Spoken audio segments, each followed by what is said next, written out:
이번 시간부터는 두 번째 대단원 교육의 역사와 공교육을 들어갈 것입니다. 이는 교육의 역사와 관련된 단원입니다. 들어가기에 앞서 이번 시간에는 교육의 유형에 대해 간략히 짚고 넘어가려고 합니다. 그래서 학교 교육, 가정 교육, 사회 교육의 어떤 그런 차이점에 대해서 이야기해 보겠습니다. 자, 먼저 학교 교육입니다. 학교 교육과 관련해서는 물론 여러분도 잘 알 거라 봅니다. 여러분과 같은 청소년은 어디에서 많은 시간을 보낼까요? 그렇습니다. 학교죠. 그래서 이 공간에서 사회적 관계를 맺고 사회적 역할과 기대에 부합하는 지식, 행동, 태도 등을 습득하죠.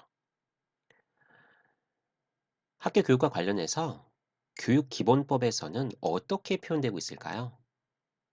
네, 이러하답니다. 학교는 공공성을 가지며 학생의 교육 외에 학술 및 문화적 전통의 유지 발전과 주민의 평생 교육을 위하여 노력하여야 한다. 라고요. 학교 교육은 학교라는 제도 속에서 체계적이고 의도적이며 지속해서 이루어지는 모든 교육 활동을 의미한답니다. 그리고 여러분이 잘 알겠지만 그 핵심은 교과지도, 창의적 체험 활동, 생활 지도를 중심으로 하는 교육 과정의 운영이 되겠죠.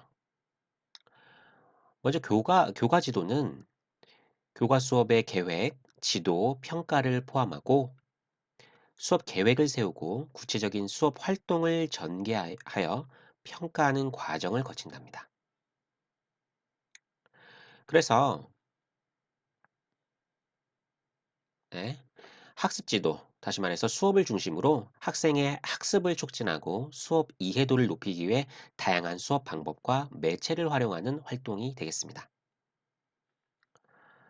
다음으로 창의적 체험 활동은 여러분도 창체라고 부를 겁니다. 그래서 자율활동, 동아리, 봉사, 진로와 같은 시간이랍니다. 그래서 이는 연간 계획에 따라 세부 운영을 위한 계획, 실천, 평가의 과정을 거친답니다. 마지막으로 생활지도가 있습니다. 이는 학습지도와 함께 학생의 전인적 성장을 위한 학교 교육의 중요한 축으로 학업, 진로, 진학, 그 다음에 성격, 건강, 그리고 사회성 지도 등을 포함한답니다. 네, 이렇게 해서 학교 교육에 대해서 살펴봤고요.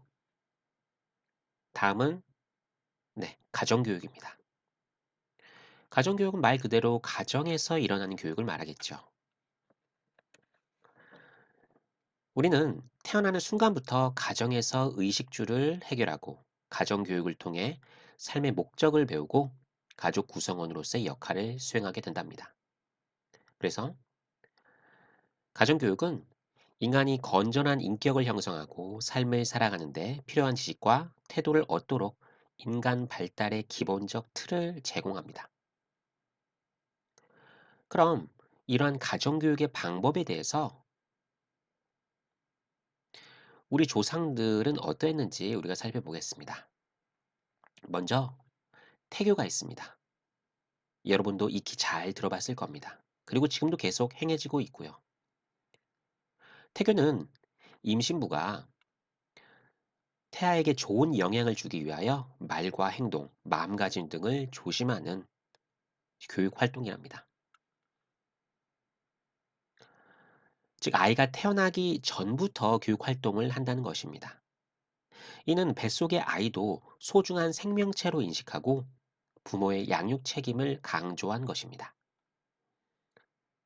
다음으로는 밥상머리 교육이 있습니다. 이것 또한 여러분 잘 알고 있을 것입니다. 말 그대로 가족이 모여서 함께 식사하며 대화를 통해 가족 사랑과 인성을 키우는 것인데요. 요즘 들어 갈수록 이 시간이 점점 줄어들고 있는 경향을 보이고 있어서 좀 안타깝습니다. 자, 다음으로는 지행합일의 실천이 있답니다. 이것은 우리 조상들은 지행 합일의 방법을 통해서 부모가 자녀에게 말로만 가르치기보다 부모 자신이 먼저 인격을 수양하고 절제하는 생활 태도를 직접 보여주어 자녀의 본보기가 되고자 노력했다는 것이죠.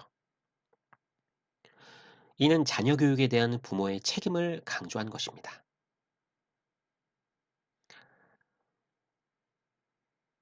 그래서 우리 조상들은 자녀 교육에 대한 부모의 책임을 강조했는데요.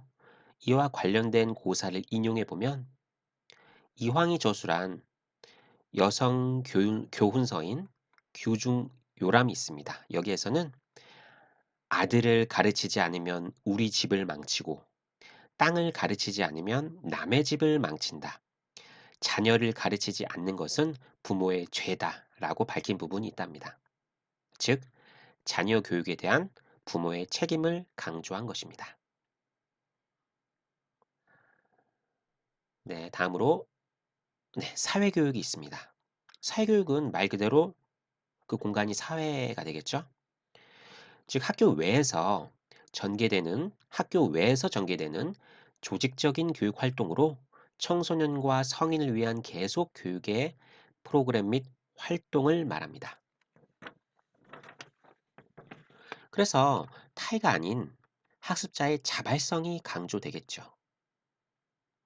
그래서 법적으로 강제력도 없겠고요. 또한 학습자 자신이 교육적 필요에 따라서 학습하게 되겠고요. 그래서 학습의 목표와 내용 또한 학습자 개인이 결정한답니다. 자, 그럼 사회교육에서는 어떤 학습 활동이 강조될까요? 그렇습니다. 생활과 밀접하게 관련된 과제, 살아가면서 필요한 가정 문제, 그리고 보건, 위생 및 환경 문제와 그다음에 뭐 취미, 오락, 체육, 신체적 건강 증진 등의 실질적 필요를 해결할 수 있는 학습 활동이 강조된답니다.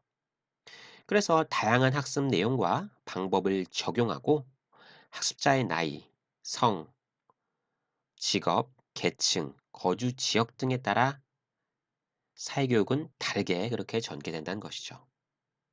또한 사회교육은 시기가 제한되는 것이 아니라 평생 계속되는 성격을 띠며 또한 사회교육의 대상은 유아에서 노인까지 포함된답니다. 네, 이렇게 해서 대표적인 교육의 세 가지 유형에 대해서 이야기해 보았습니다. 네, 이번 시간은 여기까지 하도록 하겠습니다. 우리 친구들 수고했고요. 감사합니다.